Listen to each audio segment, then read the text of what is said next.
अस्सलाम वालेकुम and good afternoon.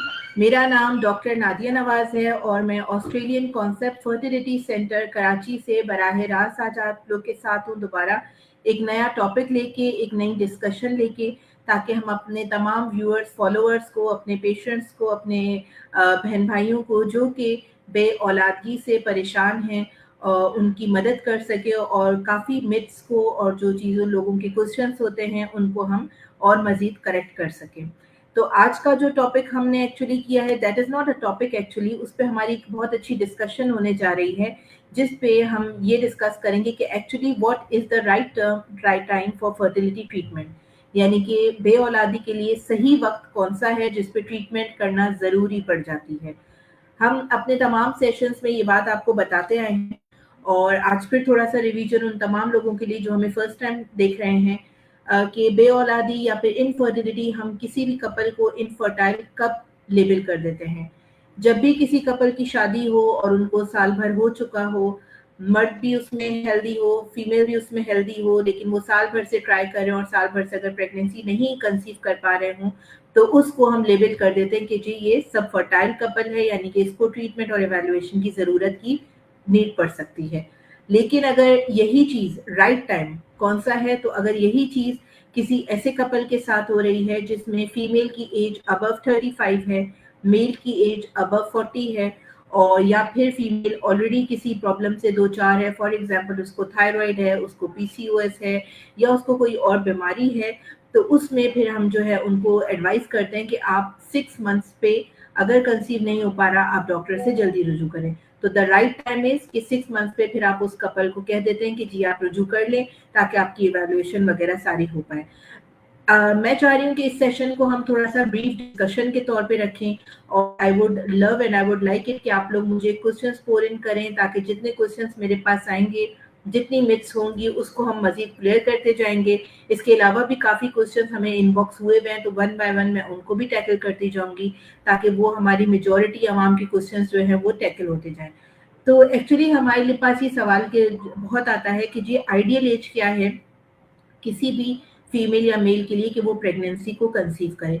तो जो अल्लाह मियाँ की तरफ से, कुदरत की तरफ से, और जो बॉडी हमारी रेडी होती है प्रेगनेंसी की तरफ से, तो वो जो आइडियल एज फॉर फीमेल है that is from 19 years to 35 years. ये रिप्रोडक्टिव एज कहलाती है। 19 टू 35 ईयर्स के दौरान it's easier to get pregnant. Pregnancies आपकी लो रिस्क होती हैं, majority of the time pregnancies की कॉम्प्लिकेशंस लाइक मिस कैरेजेस वगैरह ये चीज़ें नहीं होती हैं और ईजी टू कंसीव होता है। लेस देन 19 ईयर्स चीज़ों में प्रॉब्लम्स आ सकती हैं। मोर देन 35 ईयर्स कंसीव करने के इशू, मिसकैरेजेस के इश्यूज, जेनेटिक एबनॉर्मेलिटीज आ जाती है। So the ideal age is a very broad age which is 19 to 35 years, जिस दौरान आप प्रेगनेंसी को प्लान कर सकते हैं। सिमिलरली फॉर मेल्स के लिए यही एज आप 25 से लेके 45 तक ले जा सकते हैं। 25 से 45 तक की एज इज कंसिडरेबली सेफर, लेकिन उसके बाद प्रॉब्लम्स उनके भी आना शुरू हो जाते हैं, स्पर्म्स में इशू हो जाते हैं, जेनेटिक एबनॉर्मेलिटीज, मिसकैरेजेस, क्योंकि आपको पता है 50% डीएनए मर्द की तरफ से तो 50% फीमेल की तरफ से जा रहा होता है। एक क्वेश्चन हमारे पास बहुत ज्यादा पोरन हो रहा होता है कि जी अगर प्रेगनेंसी डिले हो गई है तो कपल को परेशान कब होना चाहिए, डॉक्टर के पास कब आना चाहिए। आइडियली जो रूल ऑफ थंब है वो यही है कि जी 1 साल अगर आपका हो चुका है, भले ही आपकी एज यंग है, आप एक दफा जरूर दिखा दें, क्योंकि जिस एरा में अब हम रह रहे हैं जहाँ पे स्ट्रेस, डाइट का प्रॉब्लम, खाने पीने का, नींद के इश्यूज है, वहाँ अक्सर हम हार्मोनल इश्यूज, छोटे मोटे प्रॉब्लम्स देख रहे होते हैं, जो अगर वक्त पे टैकल हो जाए तो वो बड़े प्रॉब्लम्स में लैंड अप नहीं होते। तो इसीलिए जो कपल है अगर वो 1 ईयर हो चुका है उनको, तो इट्स बेटर कि आप डॉक्टर को दिखा दें, लेकिन अगर कोई इशू है तो वो 6 महीना के बाद भी दिखा सकते हैं। और अगर उनके इश्यूज सिवियर है, इवन वो शादी से पहले या शादी को करने के फौरन बाद भी डॉक्टर से मिल सकते हैं कि जी हमें थायराइड का इशू है, आप उसे बताएं, हम उसको फर्टिलिटी के लिए ऑप्टिमम रेंजेस में कैसे लेके आए। अच्छा जी, एक और सवाल आ जाता है कि क्या एज रियली फैक्टर है, और अगर है तो क्यों है। तो जी बिल्कुल ऐसा है, एज का बहुत बड़ा रोल होता है। और हमें पता है कि जैसे वेयर एंड टेयर एब्डोमेन का, वेयर एंड टेयर डीएनए का, सेल्स का होता है, सेल्स एज करते हैं, इसी तरह हमारे गैमीट्स यानी कि ओवम्स और स्पर्म्स भी एज करते हैं। जब वो एज करते हैं तो उनके डीएनए कंसिडरेबली वीक हो जाते हैं और वीक डीएनए फिर फर्टिलाइजेशन में प्रॉब्लम करते हैं, इम्प्लांटेशन में, प्रेगनेंसी कंटिन्यूएशन में प्रॉब्लम कर रहे होते हैं। तो ये जो एज की रिप्रोडक्टिव रेंजेस मैंने आपको बताई, फीमेल में 19 to 35 और मेल में अप्रॉक्स लाइक 25 to 40-45, तो ये अप्रॉक्स रेंजेस हैं जिसमें आपके ये प्रॉब्लम्स कम होते हैं। लेकिन ऑनेस्टली स्पीकिंग आजकल के सिनेरियोज में जिस तरह का स्ट्रेस है, एजिंग बहुत प्रीमेच्योर हो गई है, यानी कि खवातीन, मर्द और औरत में हम देखते हैं कि वो काफ़ी प्रीमेच्योरली एज कर रहे हैं अपने लाइफ स्टाइल की वजह से, स्ट्रेसेस की वजह से, जिसमें हम ये चीज़ें देख रहे होते हैं कि वक्त से पहले उनके गैमीट्स, उनके ओवम और उनके जो स्पर्म्स हैं वो प्रॉब्लम करना शुरू हो जाते हैं। तो actually age has a very important role और उसको हमें इग्नोर नहीं करना चाहिए, लेकिन अनफॉर्चुनेटली आजकल जो हम नई चीज़ देख रहे हैं वो प्रीमेच्योरली एजिंग देख रहे होते हैं, बोथ मेल और फीमेल में। तो इस प्रीमेच्योरली एजिंग का भी हमें बहुत ध्यान रखना है और उसको फिर हम अपने तरीके से टैकल कर रहे होते हैं। तो मेरे पास क्वेश्चंस आते जा रहे हैं, मैं कोशिश कर रही हूँ उनके साथ अपने अपने सेशन में उनको लेती भी चलूँ क्वेश्चंस को, लेकिन अगर कोई क्वेश्चंस रह जाते हैं तो फिक्र नहीं करें, हमारी बहुत एफिशिएंट टीम हमारे बैक पे काम कर रही होती है और वो आपके क्वेश्चंस का जवाब ज़रूर देगी हमसे कोऑर्डिनेट करके। तो मेरे पास एक क्वेश्चन आया कि can fertility decline silently without symptoms, and yes true, that is true. बहुत ही अच्छा क्वेश्चन पूछा गया है। इसका मतलब ये है कि क्वेश्चन का मकसद ये है कि क्या कोई सिम्टम्स नहीं है फिर भी फर्टिलिटी डिक्लाइन कर सकती है, तो यस। हम अक्सर ये देख रहे होते हैं कि पीरियड्स की साइकिल नॉर्मल है, पेशेंट को कोई सिम्टम नहीं है, everything is okay, lifestyle, weight, everything, लेकिन फॉर सम रीजन उनके जेनेटिकली, उनके हार्मोन्स में, उनके अंडों की प्रीमेच्योर एजिंग हो रही होती है जिसकी वजह से वो कंसीव करने में इशू कर रहे होते हैं। तो yes, that may be the reason, but ऐसी शरह बहुत कम है। दैट डजंट मीन कि आप शादी करते ही परेशान हो 2 महीना 3 महीना में फौरन ही कि जी हमें भी तो वो प्रॉब्लम नहीं है, लेकिन यस, जो रेंजेस हैं कि साल भर अगर आपने ट्राई किया और कंसीव नहीं कर पा रहे तो उस सूरत में आपको डॉक्टर के पास ज़रूर मशवरा लेना चाहिए। और जब भी मैं ये कहूँ कि डॉक्टर के पास मशवरा लेने का मकसद ये कि इनफर्टिलिटी स्पेशलिस्ट के पास मशवरा लें। रेगुलरली तो हर कोई चीज़ों को हल्का-फुल्का मैनेज कर रहा होता है, लेकिन जब आपने साल भर कर लिया है और 1 ईयर तक आप ट्राई करते रहे, मुख्तलिफ डॉक्टर्स के पास जाते रहे, तो it's better to seek a opinion from infertility specialist. अच्छा, हमारे पास जी क्वेश्चन आया है कि क्या इर्रेगुलर पीरियड्स भी एक साइन हो सकते हैं जिसमें खवातीन को फर्टिलिटी के लिए परेशान होकर कंसल्ट करना चाहिए? तो my answer would be yes, बिल्कुल। क्योंकि अगर किसी की साइकिल्स इर्रेगुलर है तो वो डिनोट कर रही हैं कि या तो ओवरीज में इशू है, या एंडोमेट्रियम में इशू है, या वेट का इशू है, या कोई स्ट्रेस लेवल्स हैं। तो उन चीज़ों को एवेलुएट करना पड़ता है क्योंकि इर्रेगुलर साइकिल्स अक्सर और बेशतर इनफर्टिलिटी के साथ एसोसिएटेड होती है, not always but majority of the time. तो यस, अगर किसी को रेगुलर साइकिल्स हैं तो they should not need to wait for 1 year कि 1 साल हम ट्राई करें। आप अपने गायनेक को या आप इनफर्टिलिटी स्पेशलिस्ट को पहले दिखा सकते हैं ताकि आप उसका रीजन फाइंड आउट करके रेगुलर साइकिल्स करवा सकें।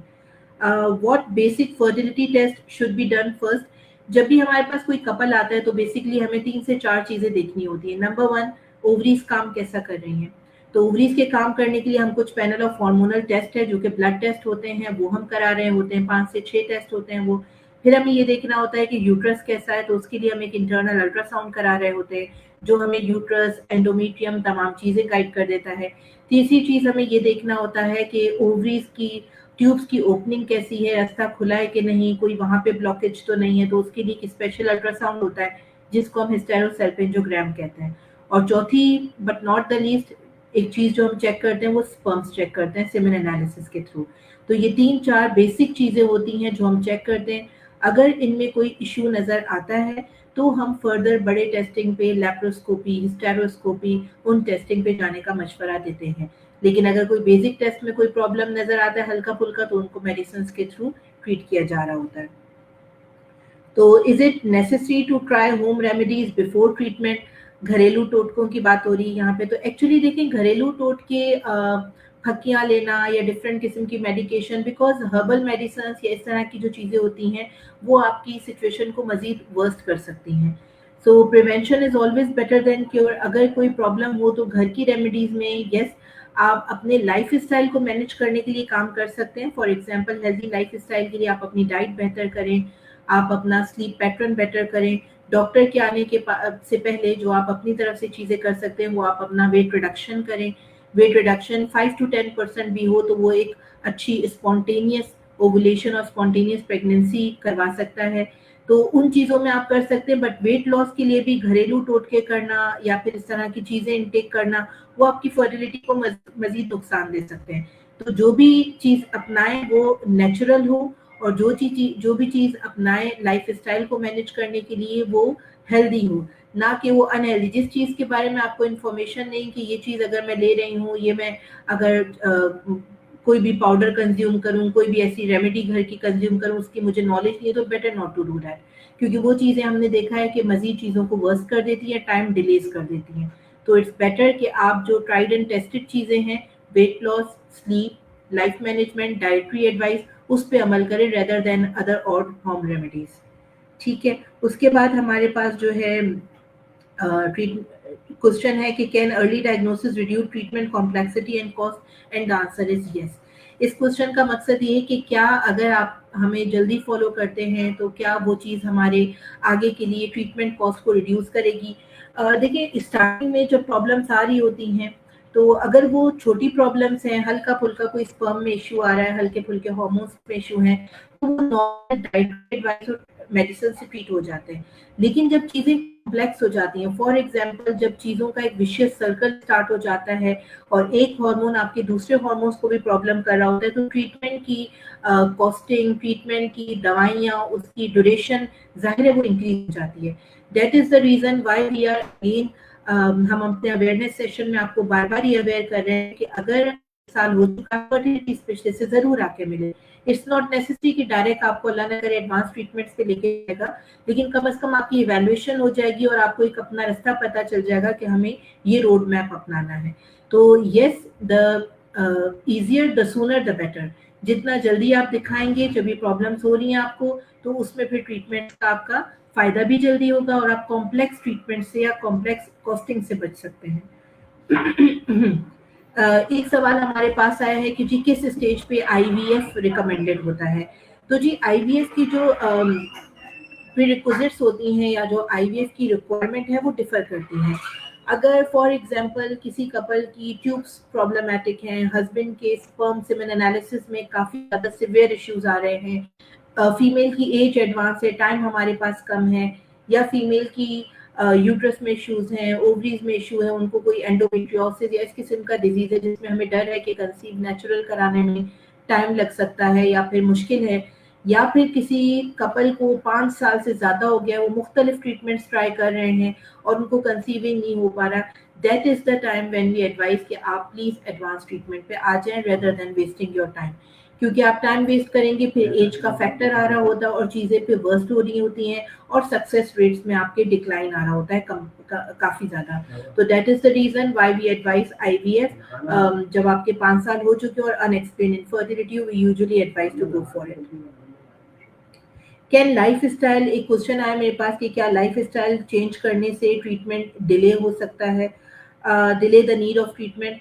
मेरे मुताबिक तो मैं तो आपको आज अपने इस ऑन योर यही मशवरा दूंगी, the moment you get married and if you are planning कि हमें बेबी करना है, लाइफ स्टाइल आप उसी दिन से अपना बेहतर कर ले, रेदर देन आप वेट करें 4-5 महीना 8 महीना फिर आप उस चीज़ पर काम करें। It's better that the when you get married and when you are planning to get a baby, तो आप अपना डाइटरी एडवाइस, आप अपना स्लीप पैटर्न, आप अपना वेट मैनेजमेंट स्टार्ट करें ऑलरेडी शुरू से, ताकि वो चीज़ों में फिर आपका साल भर ना लगे, 2 साल ना लगे, क्योंकि फिर जब स्ट्रेस फैक्टर्स आ रहे होते हैं, जब फीमेल को सोसाइटल प्रेशर आ रहा होता है सोसाइटी की तरफ से, फैमिली प्रेशर, और टाइम बढ़ता जाता है, तो चीज़ें आपकी वर्स्ट होती जाती हैं। तो लाइफ स्टाइल तो आपको डे 1 से ही रखना है ताकि आपको उसमें फ़ायदा होता रहे। What are the chances of success if treatment starts early? Actually, the good part is कि जितना आप जल्दी ट्रीटमेंट लेंगे उतना चांसेस ऑफ सक्सेस ज़्यादा होते हैं। वाई? बिकॉज जो बार बार हम स्ट्रेंथ कर रहे हैं, स्ट्रेस कर रही हूँ मैं एक ही चीज़ पे, वो है एज। अगर आपकी एज ज़्यादा बढ़ती जाएगी तो आपके सक्सेस चांसेस ऑलरेडी कम होती जाएंगी। वही ट्रीटमेंट जो आपको 2 साल पहले ज़्यादा अच्छा फ़ायदा दे रही थी, 2 साल के बाद उसके सक्सेस चांसेस कम होंगे। तो इट्स बेटर कि जो आपको इनफर्टिलिटी स्पेशलिस्ट मशवरा देता है उस मशवरे पे काम करें और आप अपना टाइमली ट्रीटमेंट अवेल करें। Is fertility treatment safe at later ages? जी 2026 के अकॉर्डिंग ये सवाल बड़ा अहम है कि क्या फर्टिलिटी ट्रीटमेंट अब ओल्डर एजेस पे भी सेफ होते हैं? तो मैं कहूँगी यस, अगर आप सेफ हाथों में हैं तो। अगर आप सेफ हाथों में हैं, अगर आपकी सेफ सारी की वैल्यूएशन हो रही है, तो आप लेटर प्रेगनेंसीज, यानी कि जो अब हम देखते हैं कि अब हम 40 पे, 43, 44 पे भी प्रेगनेंसीज करवा रहे होते हैं लोगों को, और हम उसमें लेकिन सेफ्टी के लिए हम उनके ब्लड प्रेशर्स को, उनके शुगर्स को, उनकी दूसरी कोमॉर्बिडिटीज उनके साथ हों, या प्रेगनेंसीज को कैसे लेके चलना है, उस चीज़ों को बहुत देखना होता है। तो प्रेगनेंसीज एक्चुअली पॉसिबल होती हैं लेटर ओल्डर एजेस पे भी, लेकिन उसकी सेफ्टी के लिए आपको सेफ हैंड्स में होना ज़रूरी है। And the answer is yes, you can think of it even. अच्छा, ये लिखा हुआ है कि when should men get be tested, मर्द की कब टेस्ट कराया जाए। तो ये हमारे सोसाइटी में काफ़ी एक मिथ है कि मेल्स यूजुअली अपना टेस्ट नहीं करा रहे होते। तो let me be clear on this platform कि प्रेगनेंसी कंसीव करने के लिए 50% डीएनए अगर मेल की तरफ से आ रहा है, तो 50% फीमेल की तरफ से आ रहा है। तो 50-50 जब दोनों कंट्रीब्यूशन है, तो इसका मकसद ये कि अगर हमें फीमेल का ट्रीटमेंट जिस टाइम पे करना है, at the very same time male का भी इवैल्यूएशन करना है। तो मेल के लिए कोई खास टाइम ही होगा? यस। अगर किसी फीमेल को नोन प्रॉब्लम्स हैं, उनकी साइकिल इरेगुलर है, वो शादी के साल से पहले ही हमारे पास आ रही हैं, तो हम ज़्यादातर जंप नहीं करते कि हम फ़ौरन मेल का टेस्ट कराएं, पहले हम साइकिल्स को रेगुलेट कर रहे होते हैं। लेकिन अगर शादी को साल भर हो गया और आप इनफर्टिलिटी की कैटेगरी में आ गए हैं, तो मेल का ट्रीटमेंट या मेल का इवैल्यूएशन ज़रूरी बन जाता है। इसके अलावा हमारे पास जो है क्वेश्चंस आ रहे हैं, और उसमें एक क्वेश्चन मेरे पास है, can stress alone also delay pregnancy, हमसे ये क्वेश्चन किया जा रहा है। तो yes, stress alone even pregnancy को काफ़ी डिले कर दी, बल्कि stress is the biggest factor, क्योंकि स्ट्रेस में हमारे एक बॉडी का हार्मोन स्टार्ट हो जाता है जिसकी सिक्रीशन बढ़ जाती है, वो है कॉर्टिसोल। और कॉर्टिसोल एक्चुअली अगर मैं एक आसान अल्फाज में कहूँ, तो वो anti pregnancy hormone sort of चीज़ होती है। क्यों? क्योंकि वो बॉडी को फ्लाइट एंड फ्राइट रिएक्शंस के लिए प्रेजेंट करता है। इसका मतलब ये कि अगर आप स्ट्रेस लेंगे, आपकी बॉडी में कॉर्टिसोल हार्मोन रेज हो जाएगा, और कॉर्टिसोल हार्मोन बॉडी को प्रिपेयर कर रहा होता है कि जी स्ट्रेस है, परेशानी है, बॉडी के सारे फंक्शंस डिले हो रहे होते हैं। फॉर एग्जांपल हार्ट बीट तेज हो जाती है, आपकी जो है भूख ज़्यादा लग रही होती है, तो आपको ये सारे सिम्टम्स आते हैं। क्यों? क्योंकि बॉडी को स्ट्रेस में सिग्नल जा रहा होता है कि जी कोई चीज़ खतरनाक होने वाली है। आपकी बॉडी को जब ये सिग्नल जाएगा कि कोई चीज़ खतरनाक होने वाली है, तो ऑटोमेटिकली वो प्रेगनेंसी को रेजिस्ट करेगी। तो ऐसे तमाम हार्मोन्स जो प्रेगनेंसी फ्रेंडली होते हैं, जो ओव्यूलेशन फ्रेंडली होते हैं, वो आपके डिक्लाइन कर जाते हैं। ये हमारे बॉडी का एक नेचुरल अल्लाह ताला ने मैकेनिज्म बनाया कि जब हम परेशान होते हैं, बॉडी स्ट्रेस में जाती है, कॉर्टिसोल रेज होता है, ब्लड शुगर रेज हो जाती है, और बॉडी अपने आप को ये फील करती है कि हमें प्रिपेयर रहना है कि कोई भी गड़बड़ काम हो सकता है। अब वो लोग जो कांस्टेंट स्ट्रेस में रहते हैं, उनकी बॉडी में कांस्टेंट कॉर्टिसोल के लेवल्स हायर होते हैं, वो शुगर्स डेवलप कर रहे होते हैं, उनके हार्मोन्स खराब हो जाते हैं, और उनकी बॉडीज प्रेगनेंसीज को रेजिस्ट कर रही होती हैं। तो स्ट्रेस का इन शॉर्ट मैंने जो आज आपको ये बात बताई है, ये मैंने थोड़ा सा ओवरव्यू दिया है कि स्ट्रेस का कितना बुरा इफेक्ट होता है बॉडी पे when you are about to get pregnant. एक और क्वेश्चन मुझसे पूछा गया है कि क्या वेट अफेक्ट करता है success of IVF? Yes, weight management बहुत ज़रूरी है। अगेन आपकी बॉडी का वेट ज़्यादा होगा, तो उसमें आपके बॉडी के ऐसे हार्मोन सिक्रीट होते हैं जो अगेन प्रेगनेंसी फ्रेंडली नहीं होते, तो वो भी चीज़ आपको फिर इम्प्लांटेशन में बाद में मिसकैरेजेस के रिस्क को हायर करती है, और इस तरह आईवीएफ के सक्सेस को कम कर देती है। हमसे और क्वेश्चन पूछे जा रहे हैं कि जी कुछ लोग होते हैं कि जी हम यंग हैं तो हमें वरी करने की ज़रूरत नहीं है।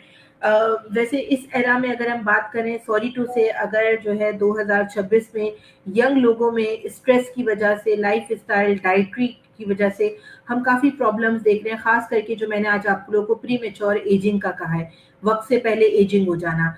तो अगर आपकी एज यंग है, तो age is just a number. आपके प्रॉब्लम्स, आपके नंबर्स, बॉडी के आपकी जो है हार्मोन्स गड़बड़ हो सकते हैं।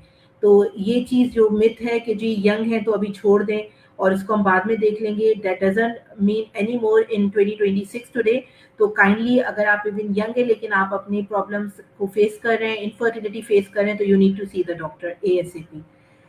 इसके अलावा हमसे क्वेश्चन किए जा रहे हैं कि fertility treatment is just for severe cases, कि आप इनफर्टिलिटी सेंटर सिर्फ तब जाओ जब आपको हर जगह से सवाल जवाब मिल जाए। तो एक्चुअली नो, फर्टिलिटी सेंटर्स जो होते हैं वहाँ पे डेडिकेटेड फर्टिलिटी स्पेशलिस्ट बैठे होते हैं, जो उन केसेस के लिए सिर्फ नहीं होते कि जो बहुत कॉम्प्लिकेटेड हो, बल्कि आप अपना शादी से पहले कोई चीज़ प्लान कर रहे हैं कि शादी से पहले ही आप डॉक्टर से मिलना चाहते हैं कि जी हमें प्रेगनेंसी सून करनी है, लेट करनी है, शादी हो गई, आप प्रेगनेंसी के बारे में वरिड हैं, शादी को 6 महीने हो गए, साल हो गया, तो आप बिल्कुल आके मशवरा ले सकते हैं, क्योंकि यहाँ पे फर्टिलिटी सेंटर्स में इनफर्टिलिटी स्पेशलिस्ट होते हैं जो सुकून से इन्हीं चीज़ों को बैठ के एवेलुएट कर लेते हैं।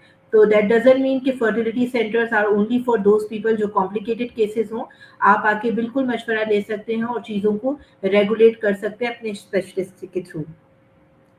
व्हाट इज अब मैं चाहूँगी कि मैं अब अपना एक फाइनल एडवाइस ज़रूर दूँ कि जो कपल्स हमें वॉच कर रहे हैं उनके लिए एक फाइनल आज के थ्रू एडवाइस क्या है, क्योंकि आज हमने बात की थी कि क्या सही वक्त है फॉर फर्टिलिटी ट्रीटमेंट। तो जी, जो तमाम कपल्स आज हमें देख रहे हैं, नंबर वन जो मेरा एडवाइस होगा, the moment you get pregnant, the moment you get married, जैसे ही आपकी शादी हो जाती है, आपकी शादी की इवन डेट भी फिक्स हो रही है, तो आप प्लीज अपने लाइफ स्टाइल को बेहतर बनाने की उसी टाइम से कोशिश करें। Cold drinks, ice cream, junk item, food, actually they are not very pregnancy friendly, वो आपको प्रॉब्लम्स में डाल सकते हैं। तो इट्स बेटर कि आप नंबर वन चीज तो ये, and this is for both male and female, कि आप अपने लाइफ स्टाइल को बेहतर करें from day one you get married. And then again, अगर आपकी एज ज़्यादा है या आपके अंदर कोई ऑलरेडी इरेगुलर मेंस्ट्रुएशन या कोई हार्मोनल इश्यूज हैं, तो आप 3 से 6 महीने शादी के बाद कंसीव नहीं कर पा रहे, it's better to see a fertility specialist, ताकि आप अपने पीरियड्स को रेगुलेट करें, अपनी चीज़ों को ऑप्टिमाइज करें। लेकिन अगर साल भर हो गया है, भले से ही यंग कपल है, पीरियड्स रेगुलर है, सब चीज़ें, बट 1 ईयर पे एवेल्युएशन ज़रूरी है, तो उसको मजीद डिले ना करें और 1 ईयर पे आपको एवेल्युएट आके करवाना ज़रूरी हो जाता है। तो this is my take home message, और ये मैं अपने तमाम व्यूअर्स को मैसेज देना चाह रही हूँ। और मुझे बहुत अच्छा लगा, मुझसे बहुत क्वेश्चंस किए गए और मज़ीद भी आप क्वेश्चंस पोस्ट कर सकते हैं, और इंशाल्लाह हमारी टीम आपको जो है उसके लिए क्वेश्चंस के लिए रिप्लाई भी करेगी। नीचे दिए गए हमारे तमाम डिटेल्स आ रहे हैं सेंटर के। मैं अगेन बता दूं कि मेरा नाम डॉक्टर नादिया और मैं सैटरडेज को यहाँ पे अपनी क्लिनिक्स करती हूँ। आप आके मुझसे मिल सकते हो और हम फर्दर आपके केसेस को इंडिविजुअली लेके चल सकते हैं। तब तक अपना बहुत ख्याल रखें। Thank you so much. इंशाल्लाह ताला फिर मुलाकात होगी।